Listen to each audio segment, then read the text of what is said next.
ማርቆስ 10 ቁጥር 45 ላይ ኢየሱስ ለምንድን ነው የመጣው? ቃል ሥጋ የሆነው ለምንድን ነው? እንዲህ ይለናል ማርቆስ ምዕራፍ 10 ቁጥር 45 ላይ እንዲሁም የሰው ልጅም ስለ ራሱ ነው የሚያወራው ጌታችን ኢየሱስ ክርስቶስ።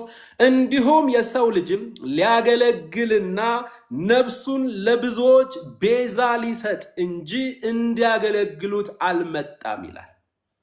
ጌታችን ኢየሱስ ክርስቶስ እርሱ ብቻ ቤዛ እንደሆነ የመጣበት ምክንያት፣ ቃል ሥጋ የሆነበት ምክንያት የሰው ልጅም ሊያገለግልና ነፍሱን ለብዙዎች ቤዛ ሊሰጥ እንጂ እንዲያገለግሉት አልመጣም። ስለዚህ ቤዛችን ኢየሱስ ክርስቶስ ብቻ ነው። ከእርሱ ውጭ ሌላ ቤዛ የለም። ሌላ ቤዛ የለም። አባቱ አይኖቻችንን ክፈትልን። የብሉይ ኪዳን አንድ ጥቅስ እንመልከት እስኪ። ኢዮብ 19 በብሉይ ኪዳን ዘመን እንኳን የብሉይ ኪዳን የእምነት አባቶች በእነርሱ ዘመን ትክክለኛ ለኃጢአታቸውና ለበደላቸው ቤዛ ዘላለማዊ ቤዛ የሚሆንላቸው አልነበረም። ኢዮብ 19 ቁጥር 25 ላይ ኢዮብ ምን ይላል? ኢዮብ 19 ቁጥር 25 ኢዮብ 19 ቁጥር 25 ጀምሮ እንዲህ ይላል፣ እኔን ግን የሚቤዠኝ፣ ልብ በሉ ኢዮብ ነው እያወራ ያለው።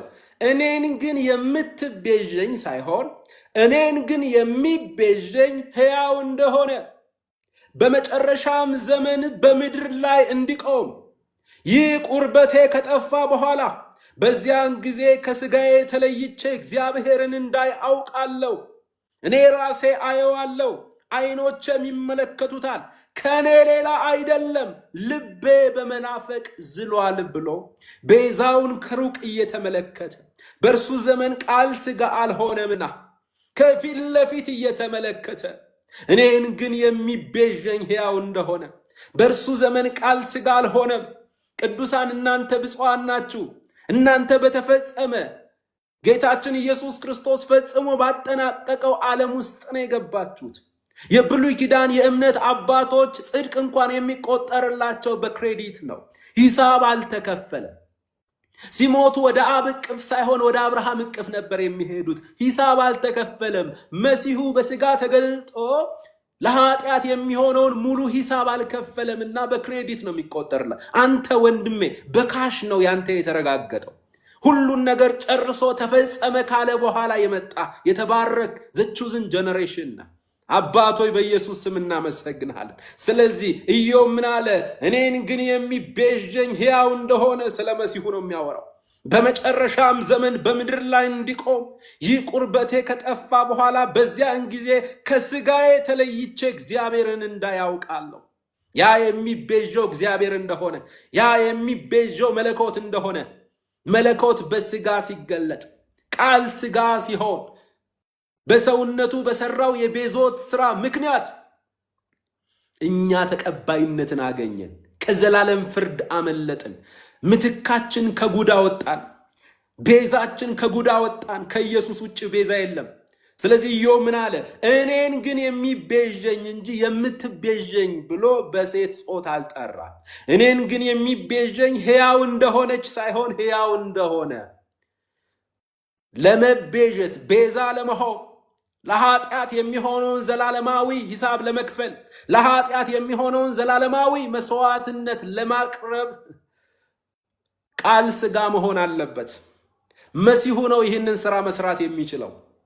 መሲሁ ብቻ ነው ቤዛ መሆን፣ የዓለም ቤዛ መሆን፣ በኃጢአተኞች ቦታ ገብቶ ስለ ኃጢአተኞች በኃጢአታቸው ምክንያት የሚመጣውን የመለኮት ቁጣ መቀበል የሚችል ቤዛ መሆን የሚችል ምትክ መሆን የሚችል ኢየሱስ ክርስቶስ ብቻና ብቻ ነው። ቅዱሳን ሲጀመር የሴት ቤዛ የለም። የሴት ቤዛ የለም። ቤዛ ወንድ ነው። ቤዛችን ኢየሱስ ክርስቶስ ነው። ቤዛችን አምላክም ሰውም የሆነ ነው። ይሄው ኢዮብ ልቤ በመናፈቅ ዝሏል አለ። እኛ ደግሞ መጥቶ ደግሞ ሌላ ከቤዛችን ውጭ ሌላ ቤዛ ነው የምናሳድደው። እግዚአብሔር ምህረት ያድርግልን። እግዚአብሔር ምህረት ያድርግልን። እንግዲህ ስለ ቤዛ በብሉይ ኪዳን ምሳሌ እንኳን ብንመለከት የፋሲካው በግ ስለ ክርስቶስ ኢየሱስ የሆነውን የቤዛነት ሥራ በምሳሌና በጥላ መልኩ ያሳየናል። ስለዚህ ዘጸአት ምዕራፍ 12 ከቁጥር 1 ጀምሮ በፍጥነት እያነበብን እንሄዳለን። በፍጥነት ማየት አለብን። የሴት ቤዛ የለም። ቤዛችን ሕፃን ተወልዶልናል፣ ወንድ ልጅም ተሰጥቶናል ነው የተባለው።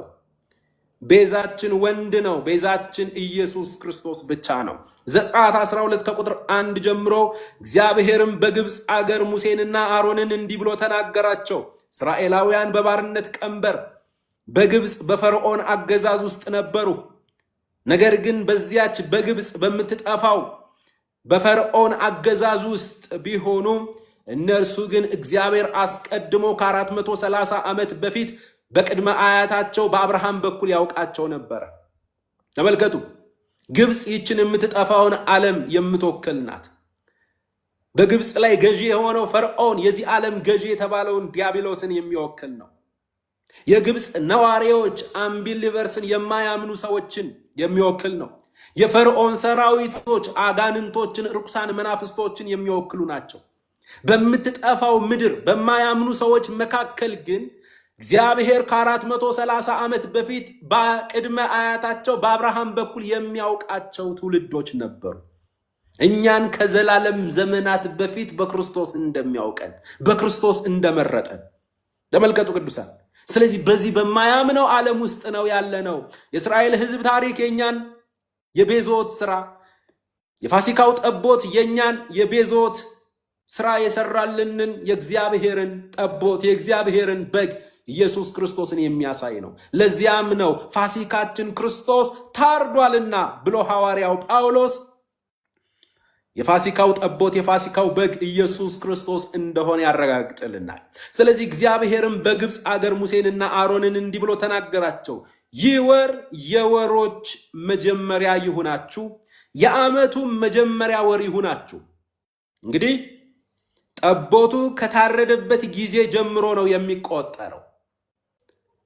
ጠቦቱ ከተሰዋበት የፋሲካው ጠቦት ከተሰዋበት ጊዜ ጀምሮ ነው ካላንደር የሚቀየረው። ይህ ወር የወሮች መጀመሪያ ይሁናችሁ፣ የዓመቱም መጀመሪያ ወር ይሁናችሁ። ምን ማለት ነው? እኛ በክርስቶስ ኢየሱስ ፋሲካችን ሆኖ በታረደልን በእርሱ ስናምን አዲስ ፍጥረት ሆነናል። አዲስ ጅማሬን አግኝተናል። በክርስቶስ ኢየሱስ ከማመናችን በፊት የነበረው ሕይወታችን የከንቱነት ሕይወት ነው።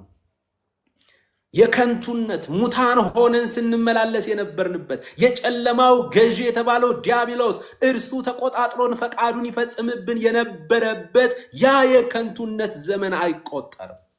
ስለዚህ ከዚህ በኋላ ይህ ወር የወሮች መጀመሪያ የዓመቱ መጀመሪያ ይሁንላችሁ ሲል ለካ የፋሲካው ጠቦት ከታረደበት ጊዜ ጀምሮ እስራኤላውያን አዲስ ጅማሬ እንዳገኙ እኛም የፋሲካ በጋችን በሆነው በኢየሱስ ክርስቶስ ከማመናችን የተነሳ አዲስ ፍጥረት ሆነናል። አዲስ ጅማሬን አግኝተናል። ታሪካችን የፋሲካው ጠቦት ኢየሱስ ክርስቶስ ሆኖልናል።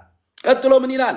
ለእስራኤልም ልጆች ሁሉ ተናገሩ በሏቸው፣ በዚህ ወር በ10ኛው ቀን ሰው ሁሉ ለአባቱ ቤት አንድ ጠቦት። ቁጥሩ መብዛት የለበትም። ሰው ሊበዛ ይችላል። የሚሰዋው ጠቦት ግን ስንት ነው? አንድ ጠቦት አንድ ነው። ሌላ መዳኛ መንገድ፣ ሌላ ቤዛ የለም። አንድ ቤዛ ብቻ ነው ያለው። አንድ ቤዛ፣ አንድ ጠቦት። ቁጥር 4 የቤቱ ሰዎችም ቁጥርም ለጠቦቱ የማይበቃ ቢሆን እርሱና ለቤቱ የቀረበው ጎረቤቱ እንደ ነፍሶቻቸው ቁጥር አንድ ጠቦት ይውሰድ። ሲበዛ ቢውል አንድ ጠቦት፣ እያንዳንዱ እንደሚበላው መጠን ከጠቦቱ ይካፈል። ቁጥር 5 የጠቦቱ ኳሊቲ ምን ይሆናል? የእናንተ ጠቦት ነውር የሌለበት። ተመልከቱ፣ ያ የፋሲካው ጠቦት፣ ያ የሚሰዋው፣ ያ ምትክ የሚሆነው፣ ያ ቤዛ የሚሆነው ጠቦት አንደኛ ነውር የሌለበት ነውር የሌለበት። አሁን ማን ነው ነውር የሌለበት? ማን ነው በአፉ እንኳን ተንኮል ያልተገኘበት? አያችሁ፣ ጻድቃን የሚባሉት እንኳን በእግዚአብሔር ፊት ችግር እንዳለባቸው በደልና ኃጢአት እንዳለባቸው መክብብ 7:20 ላይ በስነ ስርዓት አረጋግጦልናል። ማንም ሰው ከሰው አይን ሊሰወር ይችላል። በስጋ ለባሽ ፊት ጻድቅ መስሎ ሊመላለስ ይችላል። ሁሉን በሚያውቀው ፍጥረት ሁሉ ራቁቱን በሆነለት በእግዚአብሔር ፊት ግን ማንም ሰው ንጹህ መሆን አይችልም። ንጹህ መሆን የሚቻለው በምን እንደሆነ ሊነግረን ነው። ስለዚህ የፋሲካውን ጠቦት ኢየሱስ ክርስቶስ እርሱ ቤዛዬ ነው የምንል እኛ የናንተ ጠቦት ነውር የሌለበት፣ ኤቭሪባዲ ነውር አለበት። ስለዚህ ስለሌላው ቤዛ መሆን አይችልም። ስለሌላው መስዋዕት መሆን አይችልም። ስለሌላው ምትክ መሆን አይችልም። የናንተ ጠቦት ነውር የሌለበት፣ በአፉ እንኳን ተንኮል ያልተገኘበት፣ ሲወለድ የኃጢአት ተፈጥሮ የሌለበት፣ በምልልሱ ኃጢአት ያልተገኘበት፣ በአንደበቱ ነውር እንኳን የለበትም ተብሎ የተመሰከረለት ጌታችን ኢየሱስ ክርስቶስ እውነተኛው የፋሲካ ጠቦታችን እርሱ ብቻ ነው። እሺ ቀጥሎስ ነውር የሌለበት ካለ በኋላ የአንድ ዓመት ተባዓት ይሁን። ሁለት ነገር፣ አንደኛ አንድ ዓመት የሚለው ወጣትነቱን የሚያሳይ ነው። ይሄ ያረጀ በግ አይደለም። ኦኬ፣ የዓለምን ሁሉ ኃጢአት የሚያስወግድ የእግዚአብሔር በግ የሚለው ራሱ the lamb of ነው የሚለው lamb። ኦኬ፣ ይሄ ወጣትነትን ገና አንድ ዓመት የሆነው ገና ስታዩት የሚዘለው እግሮቹ ንጹህ የሆኑት ቀንድ ገና ያላወጣው ገና ቆዳው ራሱ ንጹህ የሆነ በግ ትልቅ ከሆነ ቆዳው ይነጫል፣ ቀንዱ ይሰበራል፣ እንዲሁም ጥፍሩ ደግሞ ይንሻፈፋል። ስለዚህ እንደዚህ አይነት በግ ለመስዋዕት መሆን አይችልም። ንጹህ በግ ስታዩት እቀፉት የሚላችሁ ዝም ብሎ የሚዘልል ዝም ብሎ የሚቦርቅ ገና ልጅ የሆነ አንድ ዓመት ሲል የጌታ የኢየሱስ ክርስቶስን ወጣትነት የሚመለከት ነው። ቀጥሎ ተባዓት ይሁን ይላል። እንግዲህ ቅዱሳን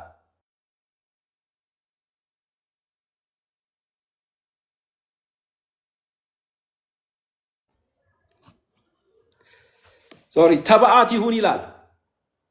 ተባዓት ምንድን ነው? እንስት ይሁን አላለም። እንስት ይሁን አላለም። ቅዱሳን ተባዓት ይሁን። ተባዓት ወንድ ነው፣ እንስት ሴት ነው።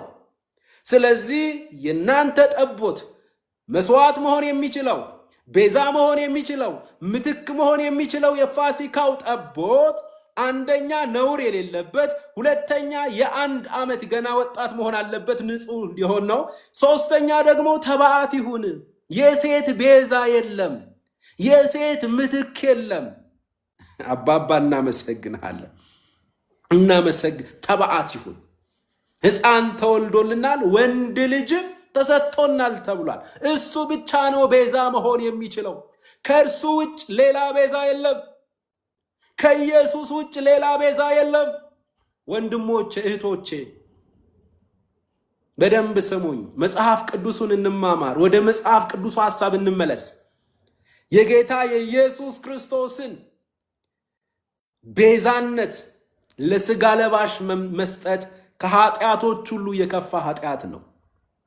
ስለዚህ ተባት ይሁን፣ ወንድ ይሁን፣ ከበጎች ወይም ከፍየሎች ውሰድ ይላል። በግ ንጽህናውን፣ ፍየል ደግሞ ስለኛ ኃጢአት መሆኑን የሚያሳይ ነው። በዚህም ወር እስከ 14ኛው ቀን ድረስ ጠብቁት። የእስራኤል ማህበር ጉባኤ ሁሉ ሲመሽ ይረዱት። ከደሙም ወስደው በሚበሉበት ቤት ሁለቱን መቃንና ጉበኑን ይቅቡት። ተመልከቱ፣ ደሙ ተፈላጊ ነው። ደም ሳይፈስ ስርየት የለም። በደም ላይ ነው እግዚአብሔር ኃጢአትን የሚያወራርደው። ደም ነው ለኃጢአት ምትክ መሆን መስዋዕት መሆን። ደም ሳይፈስ ስርየት የለም ተብሎ እንደተጻፈ ኃጢአት የሚታጠበው ኃጢአት የሚወገደው ሆነች ውሃ ታጥቦ ሰው በአምላክ ፊት ነፃ መሆን ይፈልጋል። የሆነች አንዳች ስራ ሰርቶ የሆነ ነገር ሃይማኖታዊ ስርዓትን ፈጽሞ የሆነ ድካም ሲሰማው ላበት ሲያልበው ምናምን ነገር ዋው እግዚአብሔር በደንብ ሊቀበለኝ ነው ይላል። ኃጢአትህን ማጠብ የሚችል ውሃ የለም። ኃጢአትን ማጠብ የሚችል ሳሙና የለም። ኃጢአትን ማጠብና ማስወገድ የሚችል የእንስሳ ደም የለም። ኃጢአትን አንዴ ለዘላለም ማጠብና ማስወገድ የሚችለው የጌታ የኢየሱስ ክርስቶስ ደም ብቻና ብቻ ነው። የኢየሱስ ክርስቶስ ደም ከኃጢአት ሁሉ ያነጻል ተብሎ እንደተጻፈ፣ በደሙ ላጠበን ተብሎ እንደተጻፈ፣ በጌታ በኢየሱስ ክርስቶስ ደም ታጥበናል፣ ተቀድሰናል፣ ጸድቀናል። ደሙ ኃጢአትን ማስወገድ ይችላል። የኢየሱስ ክርስቶስ ደም ኃጢአትን ማስወገድ ይችላል። የእርሱ ደም ከኃጢአት ማጠብ ይችላል። ደም ሳይፈስ ስርየት የለም እንደተባለ፣ ስለዚህ እግዚአብሔር የዛን የፋሲካውን ጠቦት ደም በምትኖሩበት ቤት በመቃኖቹና በጉበኑ ላይ ተቀባላችሁ። እናንተ ውስጥ ነው የምትሆኑት። አለቀ። ደሙ የሚቀባው ውጭ ላይ ነው። ቢኮዝ እኔ የእናንተን ጸባይ ገምግሜ አልፋችኋለሁ አላለም። የእናንተን የሃይማኖት ስርዓት ድካማችሁንና ልፋታችሁን ገምግሜ አልፋችኋለሁ አላለም። የእናንተን አስራት በኩራት አይቼ አልፋችኋለሁ አላለም። የእናንተን ሃይማኖታዊ ትግል አይቼ አገልግሎታችሁን አይቼ ከዘላለም ጥፋት ከሞት አልፋችኋለሁ አላለም። ሰው ሃይማኖታዊ ስርዓትን በመፈጸም ህግጋትን በመጠበቅ በአምላክ ፊት ተቀባይነትን ሊያገኝና ከዘላለም ፍርድ ማምለጥ አይችልም። ነገር ግን ሰው ከዘላለም ጥፋት ማምለጥ የሚችለው ከዘላለም ሞት ማምለጥ የሚችለው በምትኩ በኢየሱስ ክርስቶስ ደም ሲያምን ብቻና ብቻ ነው። ደሙን ባየው ጊዜ አልፋለሁ አለ እንጂ ጸባያችሁን አይቼ አልፋለሁ አላለም። ቢኮዝ ከኛ የተሻለ ጸባይ ያላቸው የተመሰከረላቸው ከልጅነታቸው ጀምሮ ጸባይ የሚባለው ቦታ ላይ ኤፕላስ የሚያገኙ በሌላ ሃይማኖት ውስጥ ያሉ ኢየሱስ ክርስቶስን የማያምኑ አምላክ አይደለም ብለው የሚሳደቡ ብዙ ሰዎች አሉ።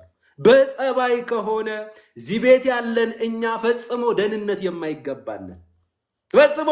ስለዚህ ጸባይ ከልጅነት ጀምሬ ተኮትኩቻ አድጌ ምናምን ነገር እንግዲህ ትምክህት ወዴት ነው? እርሱ ቀርቷል ተብሏል አይደለም? ከአሕዛብ ዓለም የመጣ ነው እኛ ነንና ከእስራኤል ሕዝብ ከሕጉ ሰፈር የመጣው ባገኘው አጋጣሚ ተጠንቅቆ የሚኖረው አይሁዳዊ እንኳን ትምክህት እንግዲህ ወዴት ነው? እርሱ ቀርቷል። በሥራ ሕግ ነውን? አይደለም፣ በእምነት ሕግ ነው እንጂ ተብሎ በክርስቶስ በኩል በተገለጠው ጸጋ ብቻ እንድንመካ ማንም የሚመካ ቢኖር በጌታ ይመካ ተብሎ ተጽፏልና ትምክህታችን ቤዛ የሆነልን ኢየሱስ ክርስቶስ ብቻና ብቻ ነው። ስለዚህ ከደሙ ወስደው በሚበሉበት ቤት ሁለቱን መቃንና ጉበኑን ይቅሩ። ሁለቱን መቃን ወራጆች ናቸው። ጉበኑ ከላይ ያለው ነው የቤቱ። በውጭ ነው የምትቀባው። አንተ ውስጥ ነው የምትሆነው። ተመልከቱ፣ ውስጥ ነው የምትሆነው። እንዳትረሱ። ሶስቱ ቦታ ነው የሚቀባው። ምድርን እንዳትቀባው፣ መሬቱን እንዳትቀባው፣ የልጁን ደም እንዳትረግጥበት፣ የልጁን ደም እንዳትረግጥበት። እግዚአብሔር በዚህ ነገር ቀልድ አያውቅም። የልጁን ደም እንዳትረግጥበት፣ ምድር ላይ እንዳትቀባው፣ መሬት ላይ እንዳትቀባው፣ የልጁን ደም እንደ ከንቱ ነገር እንዳትቆጥርበት። እግዚአብሔር በፋሲካው ጠቦት በኩል የሚመለከተው ከፊት ለፊት የሚሰራውን በልጁ በኩል የሚፈጽመውን የቤዛዎት ስራ እየተመለከተ፣ ስለዚህ በልጁ ደም ላይ መሳለቅ፣ በልጁ ደም ላይ መቆም ከኃጢአቶች ሁሉ የከፋ ኃጢአት ነው። እንዴት ነው የምንቆመው? የክርስቶስን የቤዛነት ስራ ለፍጥረት መስጠት በኢየሱስ ደም ላይ መቆም ነው። የኢየሱስ ክርስቶስ የመስዋዕትነት ስራ እኔን ለማዳን በቂ አይደለም ብሎ ማሰብ በኢየሱስ ክርስቶስ ደም ላይ መቆም ነው። ለደህንነቴ አስራት በኩራቴን አዋጣለሁ፣ ተፍተፍላለሁ፣ የሆነ አገልግሎት አደርጋለሁ። የጌታ ኢየሱስ ክርስቶስ ሞት ጥሩ ነው፣ ግን የኔም ነገር ይጨመርበት ስትሉ የኢየሱስ ክርስቶስን ደም እየረገጣችሁ እንደ ከንቱ ነገር እያክፋፋችሁት፣ ቤዛችን የዓለም ቤዛ ኢየሱስ ክርስቶስ ሆኖ ሳለ ለሌላ ክፍል መስጠት፣ ለስጋ ለባሽ መስጠት፣ ከወንድና ከሴት ከአባትና ከእናት ለተወለዱ መስጠት፣ ለመላእክት መስጠት፣ ለጻድቃን ለሰማዕታት መስጠት እርሱ ፈጽሞ ፈጽሞ የጌታ የኢየሱስ ክርስቶስ ደም ላይ መቆም ነው።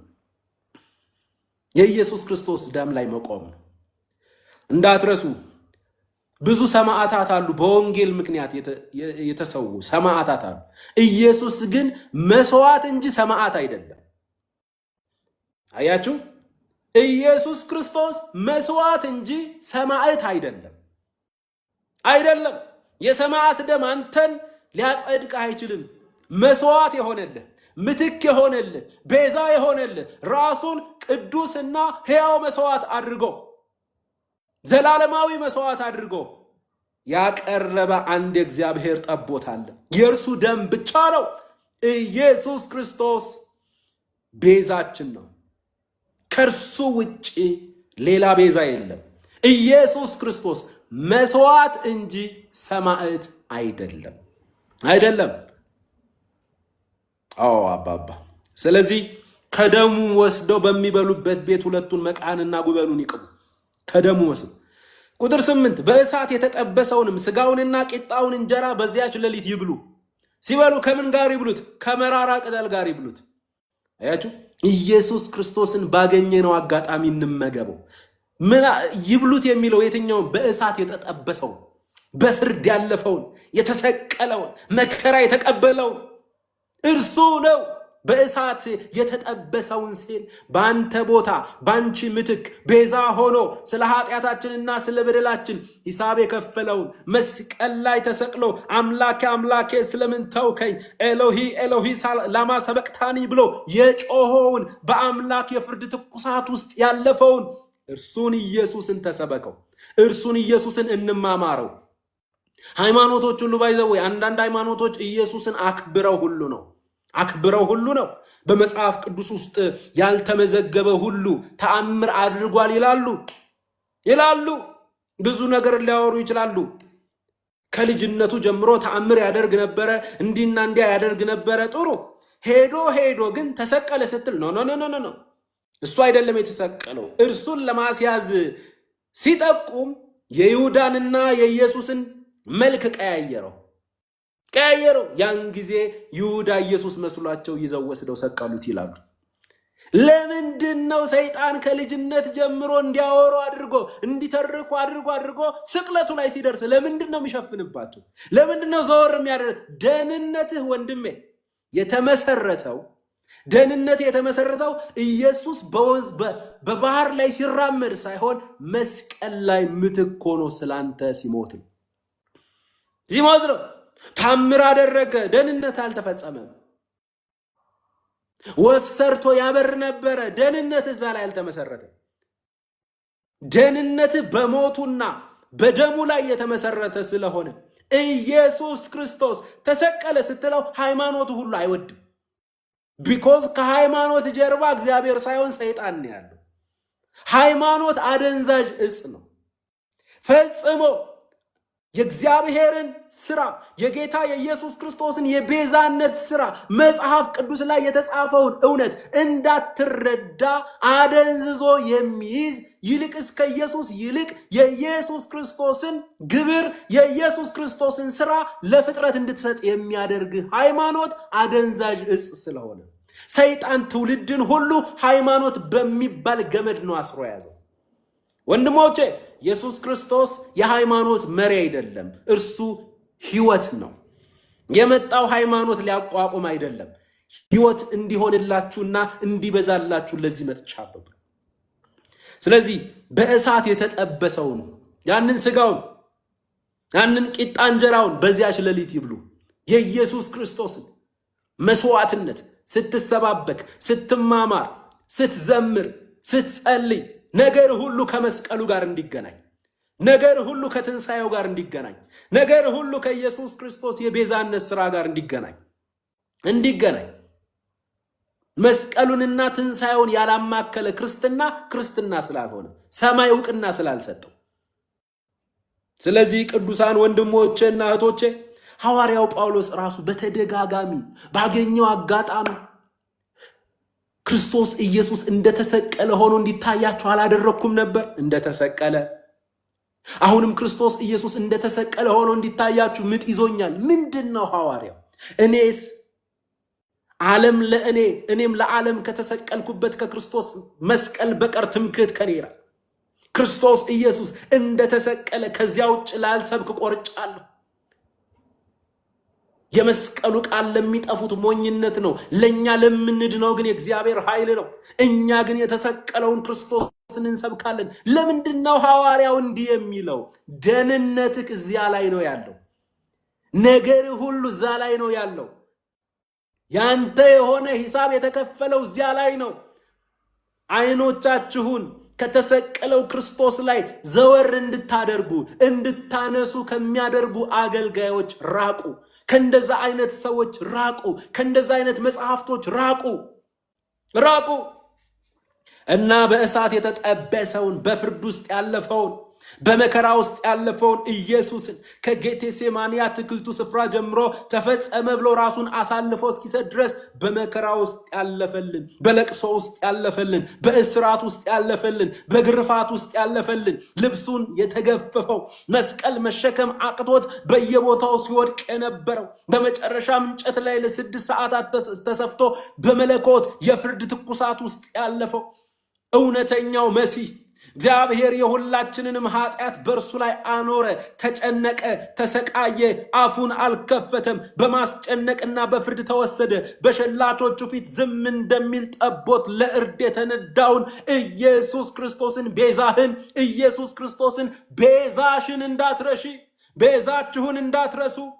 እውነተኛ ቤዛ ኢየሱስ ክርስቶስ ብቻ ነው። ከኢየሱስ ክርስቶስ ውጪ ለኃጢአታችን ለበደላችን ቤዛ ሊሆን የሚችል ማንም የለም እና ይህንን የተሰቀለውን በምንሰባበክበት ጊዜ አንድ ነገር ይላል እዚህ ጋር። በእሳት የተጠበሰውን ስጋውንና ቂጣውን እንጀራ በዚያች ሌሊት ይብሉ ይልና ከመራራ ቅጠል ጋር ይብሉት ይላል።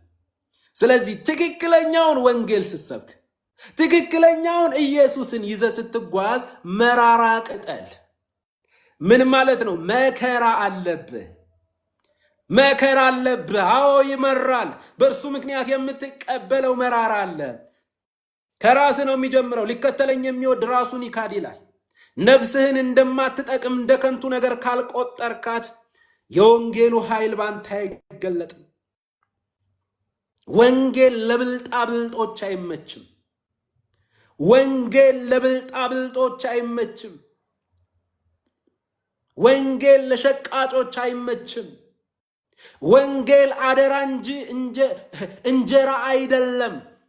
ወንጌልን እንጀራ ለሚያደርጉ ሰዎች አይመችም። መራራ ነገር አይመችም። እሱ የድሮ ነገር ነው እባክህ ይልሃል። በቃ እርሱ የድሮ ነገር ነው አይደለም። ያ ወንጌል የነ ሐዋርያው ጳውሎስ አደራ፣ ያ ወንጌል ዛሬም አልተለወጠም። ያንን ወንጌል ከያዝክ፣ ያንን ንጹህ ወንጌል ከያዝከው መከራ አብሮ አለ። ኢየሱስ ቁርጣችንን ነግሮ ነው ተከተሉኛል። ሊከተለኝ የሚወድ ቢኖር ራሱን ይካድ፣ በስማችሁ ላይ ሌላ ስም ያወጡባችኋል፣ እስከ ሞት ድረስ የታመናችሁ ሁኑ ብሏል። ወንድሞቼ እህቶቼ፣ ስድብ አይደለም፣ መከራ መቀበል አይደለም። የጌታ የኢየሱስ ክርስቶስ እውነተኛ ወንጌልን ሰባኪና የእርሱ እውነተኛ ተከታይ ከሆናችሁ አንድ ነገር በህይወታችሁ እንዳትረሱ፣ ሞትም ከፊት ለፊት ሊመጣ ይችላል። በኢየሱስ በወንጌል ምክንያት ሞት ከፊት ለፊት ሊመጣ ይችላል። እስከ ሞት ድረስ የታመናችሁ ሁኑ ብሏል። ኦ ጌታ ሆይ ለእያንዳንዳችን ጸጋን ጨምር። የዘመኑ ወንጌል ግን ሐዋርያው ጳውሎስ ከጌታ ከኢየሱስ ክርስቶስ በመገለጥ የተቀበለው አይነት ወንጌል አይደለም። የዌስት አፍሪካ ወንጌል ነው። ስጋ ላይ ብቻ ፎከስ የሚያደርግ፣ ስለ ዘላለምህ የማያወራ፣ ስለ መስዋዕቱ የማያወራ፣ ስለ ቤዛነቱ ሥራ የማያወራ፣ ስለ ሞቱና ስለ ትንሣኤው የማያወራ። በቃ ትሻገራለህ ነው። እንደዚያ አይነት ትንቢት እውነት ከእግዚአብሔር ሆኖ ቢሆን ኖሮ የኢትዮጵያ ሕዝብ በሙሉ ኢትዮጵያ ምድር ላይ አልነበረም እስከዛ። በቃ ትሻገራለህ፣ ትሻገሪያለሽ ነው። አንዳንድ ጊዜ አትሻገርምም እኮ ይመጣል እኮ። በቃ እዚሁን እኔ ኢትዮጵያ ምድር ላይ ነው የምፈልግ። ስትሻገር ደግሞ የግድ አውሮፓና አሜሪካ መሻገር የለብንም። አንዳንድ ጊዜ ወደ ደቡብ ሱዳንም እልካለሁ ሲልክ እሺ ለማለት መዘጋጀት አለብህ። አንፈልግም፣ አስልተን ነው የምንንቀሳቀሰው። የሚያሳክከንን ነገር የምንፈልጋትን ነገር እንዲነግሩን አገልጋዮችን እንሾማለን፣ እንመርጣለን። ወንድሞቼ መጀመሪያ ወደ አውሮፓ ወደ አሜሪካ ከመሻገራችሁ በፊት ከሞት ወደ ህይወት ተሻግራችኋል። ከዘላለም ጥፋት፣ ከዘላለም ሞት፣ በኃጢአታችሁ ምክንያት ሊመጣ ከነበረው ከመለኮት ቁጣ፣ ከዘላለም ፍርድ በጌታችን በኢየሱስ ክርስቶስ የቤዛነት ሥራ ከሙታን ሰፈር ወደ ሕያዋን ሰፈር፣ ከሰይጣን አገዛዝ ወደ ፍቅሩ ልጅ መንግስት፣ ከጨለማ ወደሚደነቀው ብርሃን ተሻግራችኋል። ይሄንን ያዙ። መጀመሪያ ይሄንን ያዙ። ከዛ ለመሻገር ምድራዊ ነገር አውሮፓም አሜሪካም ለመሄድ ከፈለግ የሆነ ሰውዬ ይነግረኛል አትበል። አንደኛ ዲቪ ሞክር፣ ሁለተኛ የትምህርት እድል ተከታተል። በቃ አለቀ። እኔ ግልጹን ነው የምነግራችሁ። ዲቪ ሞክሩ። እግዚአብሔር ወደ አሜሪካ ወደ አውሮፓ አንተን ለመውሰድ ማስነገር የለበትም። ምን ነው ቅዱሳን፣ የኛ ወንጌል በቃ በዚህ ላይ ብቻ የምታጠነጥናት? ሌላ ቦታ ሄደህ እኮ አንዳንድ ጊዜ የኢትዮጵያን ወንጌል እኮ ሌላ ቦታ ሄደህ አሰብከውም እኮ። ወደዚህ እንመለስ። ምንድነው ይህንን ሁሉ ያስወራኝ? እውነተኛ ወንጌል የነ ጳውሎስ ወንጌል ከሆነ የምትከተለው መከራ ብሏል። ከስድብ ይጀምራል። ስምን ከማጥፋት ይጀምራል። የስህተት አስተማሪ ከመባል ይጀምራል። በስም ላይ ሌላ ስም ኔጌቲቭ ነገር በመናገር ይጀምራል። ወንድሞቼ እህቶቼ፣ ኢየሱስ ክርስቶስን ስንከተል ቁርጡን አውቀን መከተል አለብን። ቁርጡን አውቀን። መከራ አለ። መከራው ሊለያይ ይችላል። መከራው በየጊዜው ሊለያይ ይችላል። ግን ከመከራ ነፃ መሆን አይቻልም። የወለደችን እናትህ የወለደህ አባትህ ዞር በል ይልሃል፣ ውጣልኝ ይልሃል። ጓደኞች ሁሉ ይዘጉሃል። የሚየጠላት ትባላለህ። ኢየሱስ ነግሮናል፣ አትደናገጥ። ይልቅስ ይቺ ዓለም በደንብ አድርጋ እንደሱ አይነት ሰው የለም፣ ሃይማኖቱ ሁሉ እንደሱ አይነት ሰው የለም እያለ ካጨበጨብህ ወንድሜ የምትከተለው ማንን ነው? ኢየሱስን ያልተቀበለች ምድር አንተን ልትቀበልህ አትችልም። ኢየሱስን ያልተቀበለ ሃይማኖት አንተን ሊቀበልህ አይችልም። ስለዚህ የምትከተለው ጋር ችግር አለ። ዓለም ከተቀበለች፣ ኢየሱስን የማትቀበል ዓለም ከተቀበለች፣ ኢየሱስን የማይቀበል ሃይማኖት አንተን ዋው ብሎ ካጨበጨበልህ ወንድሞቼ እህቶቼ፣ የምትከተሉት የትኛውን ኢየሱስን ነው? የነ ጳውሎስን ከተከተላችሁ ኢየሱስን ያልተቀበለ ክፍል ሁሉ አይቀበላችሁ። ስለዚህ ከመራራ ቅጠል ጋር ይበሉታል ይላል። ቁጥር 9 ጥሬውን በውሃ የበሰለውን አትብሉ። በቃ ኢየሱስ በውሃ ላይ ተራመደ። ኢየሱስ ክርስቶስ ወፍ በልጅነቱ ጭቃ ያድቦለቡልና ወፍ ሰርቶ ያበር ነበረ አይደለም። ኢየሱስ ክርስቶስ ከ12 ዓመት ጀምሮ እስከ 29 ዓመቱ ድረስ በጣና ደሴቶች እየተዘዋወረ በገዳማት ያስተምር ነበር። ውሸት ነው። ቁጥር 9 ጥሬውን በውሃ የበሰለውን አትብሉ፣ ነገር ግን ከራሱ ከጭኑ ከሆድ ዕቃው ጋር በእሳት የተጠበሰውን ብሉት። በቃ እውነተኛውን መጽሐፍ ቅዱሳዊ የሆነው እንጂ ዝም ብሎ ተረቱን ዝም ብለህ በኢየሱስ ስምም ቢሆን ከቅዱስ ቃሉ ከሰፈረ ውጭ አይደለም። ድሮ የነበርንበት ሃይማኖት ነውና ኢየሱስ አምላክ አይደለም ብሎ የሚክደው ሌላ ሃይማኖት እንኳን አልመሲህ ኢሳ ምን ብሏል? ተአምር አድርጓል ብሎ እኮ ይነግርሃል እኮ። ጭቃ አድቦል ብሎ ወፍ አድርጎ ይልክ ነበረ። ስለዚህ አይደለም በሌላ ሰው በሌላ ስም የሚፈጸም ተረት ነውና በኢየሱስ ስም ከመጽሐፍ ቅዱስ ውጭ ከመጽሐፍ ቅዱሱ ከቤዞት ስራው ጋር የሚጋጭ ግን በኢየሱስ ስም የተደረሰ ድርሰት ካለ የተተረተ ተረት ካለ አትቀበል። መጽሐፍ ቅዱስ ብቻ። ነገር ግን ከራሱ ከጭኑ ከሆድ ዕቃው ጋር በእሳት የተጠበሰውን ብሉት ማለት ኢየሱስ የሚጣል ነገር የለው። ስለ ኢየሱስ ክርስቶስ ቤዛ ስለሆነልን መስዋዕት ስለሆነልን ስለ እርሱ ስንማማር እግዚአብሔር አብ ይደሰታል። ነፍሳችን ትጠግባለች፣ ምግብ ይሆንልናል፣ ወደ እርሱ ማደግ እንችላለን። ቁጥር 10 ከእርሱም እስከ ጠዋት አንዳች አታስቀሩ፣ እስከ ጠዋትም የቀረውን በእሳት አቃጥሉት። ስትበሉ እንዴት ትበሉታላችሁ? ቁጥር 11 ወገባችሁን ታጥቃችሁ። ማታ ላይ እንደሆነ እንዳትረሱ፣ ምሽት ላይ እንደሆነ እንዳትረሱ። ማታ ላይ እናንተ ቀን ስራ ውላችሁ ወደ ቤታችሁ ስትገቡ ቀን ስራ የዋላችሁበትን ልብስ አይደለም እዛው የምትቀጥሉት። ቀለል ያለ በቃ የሌሊት ልብስ የማታ ልብስ ነው የምትለብሱት፣ የቀኑን አውልቃችሁ። እዚህ ላይ ግን ያው በቀን የምትለብሱትን ነው የምትለብሱት። እንዴት? ወገቦቻችሁን ታጥቃችሁ፣ ጫማችሁን በእግራችሁ በትራችሁንም በእጃችሁ አድርጋችሁ እንዲህ ብሉት፣ ፈጥናችሁ ትበሉታላችሁ፣ የእግዚአብሔር ፋሲካ ነው ተባለ።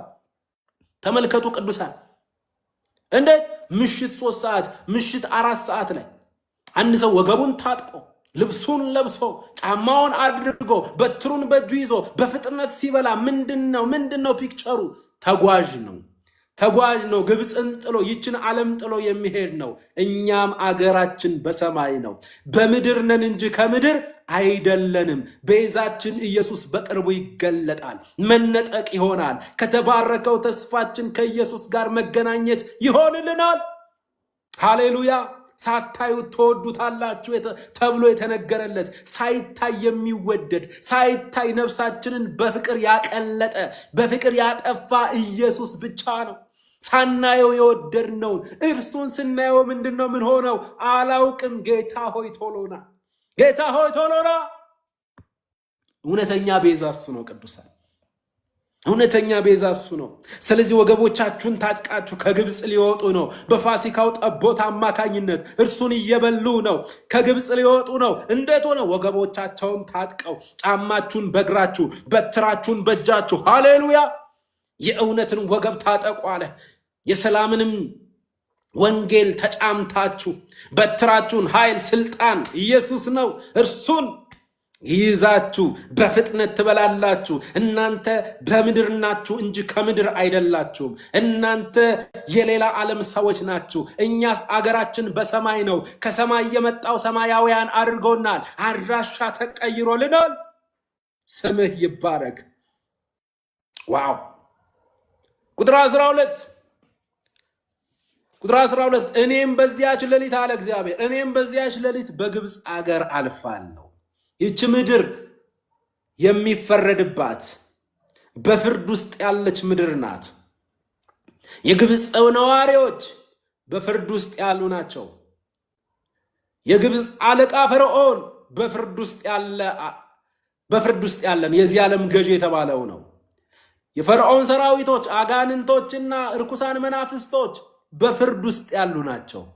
ነገር ግን በዚያች በግብፅ ምድር ላይ ገና ከ430 ዓመት በፊት በአያታቸው በአብርሃም የሚያውቃቸው የኪዳን ሕዝብ አሉ፣ በታረደው ጠቦት የሚያመልጡ።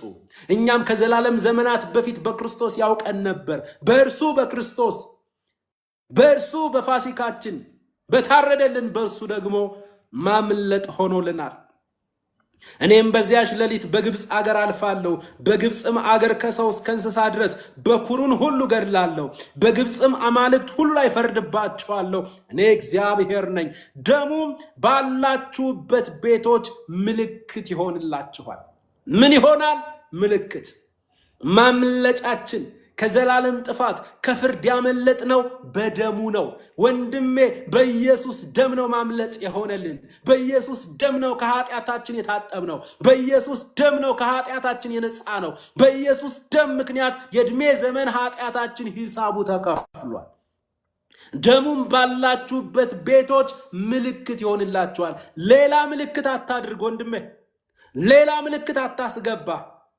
የሥራህን ምልክት እንዳታቆመው፣ የአስራትሽን ምልክት እንዳታቆሚው፣ የበኩራትህን ምልክት አድርገህ እንዳታቆመው፣ ያንተን መልካም ሥራ ምልክት አድርገህ እንዳታቆመው፣ ሃይማኖታዊ ሥራ ጠብቅ ያለው ብለህ ምልክት አድርገህ እንዳታቆመው።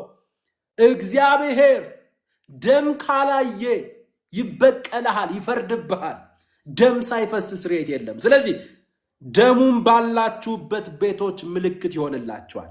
ደሙንም ባየው ጊዜ ከናንተ አልፋለሁ። ዋው! ምኑን ባየው ጊዜ? ደሙን ባየው ጊዜ፣ የታረደውን ጠቦት ደም ባየው ጊዜ አልፋለሁ። እግዚአብሔር በዚያ ጠቦት ደም በኩል የልጁን ደም ከፊት ለፊት እያየ ነው ያለፋቸው። ያንን 4 እግር ጠቦት ወይም 4 እግር በግ ደም አይቶ እስራኤላውያንን ካለፈ እውነተኛውና አካላዊው የእግዚአብሔር ጠቦት የእግዚአብሔር በግ ኢየሱስ ክርስቶስ ደሙን ከማፍሰሱ የተነሳ በደሙ ምልክትነት በደሙ እምነት የመጣን እኛ ለዘላለም እንዴት አያልፈን? ለዘላለም እንዴት አናመልጥ? እኔም የግብፅን ሀገር በመታው ጊዜ መቅሰፍቱ ለጥፋት አይመጣባችሁም ይላል። መቅሰፍት የለ፣ ጥፋት የለ፣ የዘላለም ሞት የለ፣ የዘላለም ፍርድ የለም። ለምን? ደሙ ምልክታችን ነው። ደሙ ምልክትህ ነው። ደሙ ምልክትሽ ነው። ደሙ ምልክታችን ነው። ከኢየሱስ ደም በቀር ሌላ ምልክት የለን። ቤዛነቱን በዚሁ ላሳያችሁ። ቤዛነቱ ይህ የፋሲካው ጠቦት ደም የታረደው ለእስራኤላውያን በኩር ምትክ እንዲሆን ነው። አለበለዚያ እግዚአብሔር በግብፅ ላይ ሊፈርድ ሲመጣ ደሙ ያልተቀባበት ቤት ውስጥ እየገባ ከሰው እስከ እንስሳ ድረስ በኩርን ይገድላል። ስለዚህ የበኩር ምኖች ነው? ምትክ ነው። የእስራኤል ልጆች ምትክ ነው ያጠቦት። ግን ብዙ ጊዜ ምንድነው የግብፅ ቤት ውስጥ እየገባ በኩርን ገደለ ብቻ ብለን ነው የምናልፈው። አንድ ነገር ልጨምርላችሁ። በኩር ግብፅም ቤት ሞቷል፣ እስራኤልም ቤት ሞቷል። ሁለቱም ቤት በኩር ሞቷል። ምናልባት ብዙ ጊዜ የምንሰባበከው ግብፅ ላይ ገብቶ ጨረሳቸው፣ በኩሮች ሞቱ፣ ከሰው እስከ እንስሳ ሞተ። እረ ወንድሞቼ፣ እስራኤል ቤት ውስጥም ያሉት በኩሮች ሞተዋል። አሟሟታቸው ግን ይለያያል።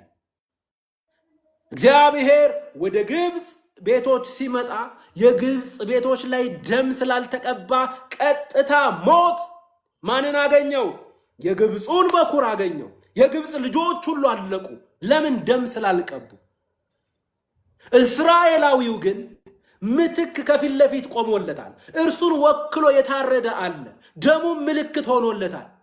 ለካ እስራኤላዊው ኢንዳይሬክት ነው የሞተው። የእርሱን ሞት የሞተ ጠቦት አለ። የጠቦቱ ሞት የጠቦቱ ደም ያንን ውስጥ ያለውን የተረፈውን ወጣት ወክሎ ነው። አንዱ ስለ ሁሉ ሞተ፣ እንኪያስ ሁሉም ሞቱ ተብሏል። አንተ በህይወት የምትኖረው ኢየሱስ ስለሞተልህ ነው። የኢየሱስ ሞት ደግሞ ላንተ ሞት ተደርጎ ተቆጥሯል። ስለዚህ እግዚአብሔር የዛሬ 2000 ዓመት ልጁን ሲቀጣ በልጁ እኛን ቀጥቶናል። ከክርስቶስ ጋር ተሰቅያለሁ ማለት ትችላለህ። ከክርስቶስ ጋር ሞቻለሁ ማለት ትችላለህ። ከክርስቶስ ጋር ተነስቻለሁ፣ ከክርስቶስ ጋር በአብ ቀኝ ተቀምጫለሁ፣ ከክርስቶስ ጋር ደግሞ በክብር እገለጣለሁ ማለት የክርስቶስን ነው ላንተ የቆጠረው። እግዚአብሔር በአዲስ ኪዳን አይደንቲፋይ ያደረገን ከልጁ ጋር ነው። ምንኛ መታደል ነው! ለዚያ ነው በግብፅ ምድር ውስጥ በኩር ሲመታ በሞት አንዱ ሌላው እንዳይረዳ እርሱም ጋር ደረሰበት። ምድሪቱ ስትነዋወጥ በለቅሶ በዋይታ ደሙ ከለላዬ ሆኖኝ አሰማለሁኝ እልልታ። ሃሌሉያ! እልልታ ነው የምናሰማው። እኛ ቤት ሳቅ ነው። እኛ ቤት ለቅሶ የለም። ለምን? ያለቀሰ ክፍል አለ። በአንተ ምትክ በአንቺ ምትክ ገብቶ ቤዛ የሆነ ክፍል አለ። ቤዛ የሆነ ኢየሱስ አለ። ቤዛችን ኢየሱስ ብቻ ነው። የዓለም ቤዛ ኢየሱስ ነው። የክርስቲያኖች ቤዛ ኢየሱስ ብቻና ብቻ ነው። ከኢየሱስ ውጪ ለነፍሳችን ቤዛ መሆን የሚችል ሌላ ፍጥረት የለም። ምንኛ መታደል ነው! የእግዚአብሔር ጥበብ ከአእምሮ ያልፋል። አሰራሩ ጥልቅ ነው። አደራረጉ ጥልቅ ነው። ከአእምሮ ያልፋል። ሁልጊዜ ቢተረክ የቤዛችን የኢየሱስ ክርስቶስ ሥራ ማለዳ አዲስ ነው። እንዲሁም የደም ምልክትነትን ማንሳታችን ካልቀረ እስራኤላውያን 12 ሰላዮች በሄዱ ጊዜ ረዓብ የምትባል ሴት ታስታውሳላችሁ? ረዓብ የምትባል ሴት በዛ ምድር ላይ ሊሰልሉ ከገቡት ኢያሱንና ካሌብን ሸሸገቻቸው። ስለነሱ ስለናንተ በጣም ይወራል፣ በጣም በዚህ ምድር ላይ ያለ ህዝብ ሁሉ ልቡ ርዷል። ስለዚህ እሷ ደበቀቻቸው። አንቺ ሴት ከደበቅሽን እኛ ደግሞ ውለታ እንውልልሻለን። ይችን ምድር እግዚአብሔር በሚያጠፋበት ጊዜ ውለታ እንውልልሻለን።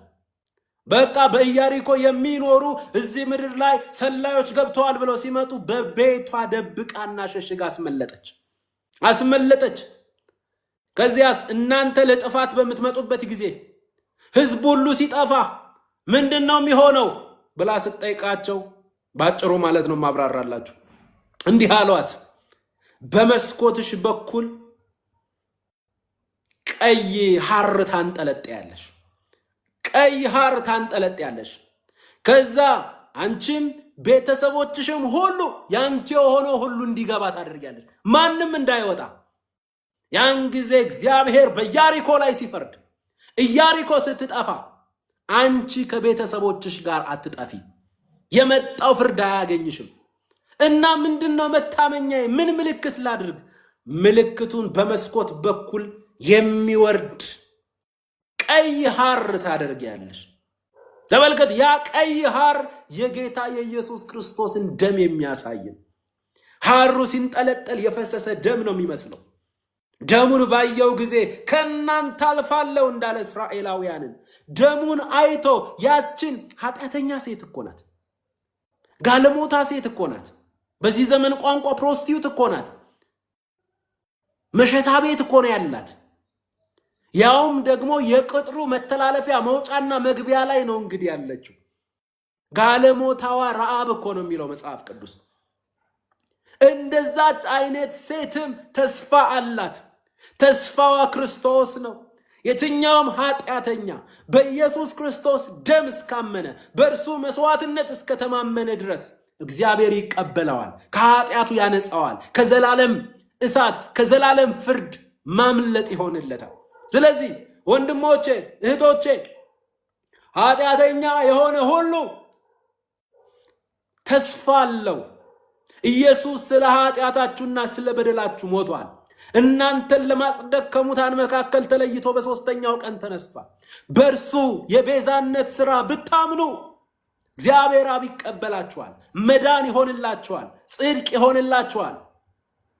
ሰው ሃይማኖታዊ ስርዓትን በመፈጸም ሕግጋትን በመጠበቅ በአምላክ ፊት ተቀባይነትን ሊያገኝ አይችልም። በክርስቶስ ኢየሱስ የቤዞት ሥራ ማለትም በሞቱና በትንሣኤው ሲያምን በእግዚአብሔር ዘንድ ተቀባይነትን ያገኛል፣ ይጸድቃል፣ ከዘላለም ጥፋት ያመልጣል። በክርስቶስ ኢየሱስ ያላመናችሁ ይህንን ትምህርት የምትከታተሉ ወንድሞቼና እህቶቼ እግዚአብሔር ይወዳችኋል። ለዚህም ደግሞ ልጁን በእናንተ ቦታ ምትክ ሆኖ እንዲሞት ቤዛ ሆኖ እንዲሞት አድርጎ ልኮታል። ኢየሱስ ክርስቶስም ያፈቅራችኋል፣ ነፍሱን ስለ ወዳጆቹ አሳልፈው ከመስጠት የበለጠ ፍቅር ለማንም የለውም ብሎ በኃጢአታችን ምክንያት ሊመጣብን የነበረውን የመለኮት ፍርድና የመለኮት ቁጣ በእኛ ቦታ በእናንተ ቦታ ገብቶ ተቀብሎታል። በኢየሱስ ክርስቶስ የሚያምን አይፈረድበትም ተብሎ ተጽፏል።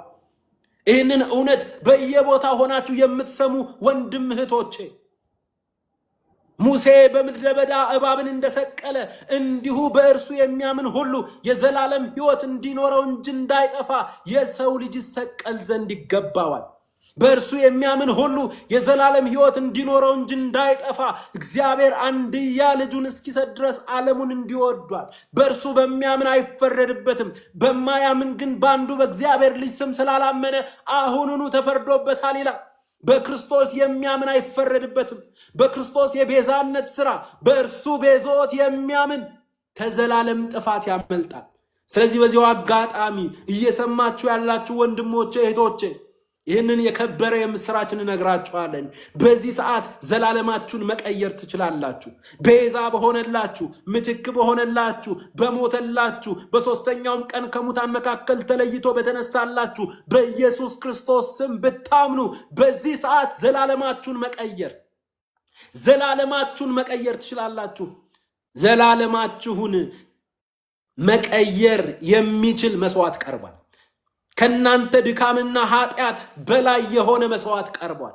ከናንተ ድካምና ኃጢአት በላይ የሆነ ደም ፈሷል። ምናልባት ሀብትሽ የኔን ኃጢአት ስለማታውቀው ነው። እኔ ለሰው ብናገረው ጉድ የሚያስብል ቱቱ የሚሉኝ ሰው ነኝ ብትሉ የጌታ የኢየሱስ ክርስቶስ ደም ከኃጢአት ሁሉ ያነጻል ተብሎ ተጽፏል። የኢየሱስ ደም የማያነጻው ኃጢአት የለም። የኢየሱስ ደም የማያነጻው በደል የለም። ስለዚህ ወንድሞቼ ይህንን ወንጌል በደስታና በትህትና ሰብካችኋለሁ። በደስታና በትህትና ነግራችኋለሁ። ይህንን የመሰለ የምስራች አምላክ በልጁ በኩል እጁን ዘርግቷል። እናንተን ለመቀበል ዝግጁ ነው። እግዚአብሔር የተባረከ ይሁን። ስለዚህ ጌታችን ኢየሱስ ክርስቶስ ቤዛ ሆኖልናል። ከእርሱ ውጭ ሌላ ቤዛ የለም። ታዲያ በቤዛ በሆነልን በኢየሱስ ክርስቶስ ስራ በእርሱ የቤዛዎት ስራ ምክንያት ለእኛ የተቆጠሩ በረከቶች አሉና እነርሱ ምን ናቸው የሚለውን ደግሞ ኔክስት ላይ በዝርዝር ነው የምንመለከተው። ስለዚህ እግዚአብሔር ይረዳናል። ጸጋ ይብዛላችሁ። ከእግዚአብሔር ከአባታችን ከጌታም ከኢየሱስ ክርስቶስ ብዙ ጸጋ፣ ብዙ ሰላም፣ ብዙ ምሕረት ለሁላችን ይሁን። አሜን።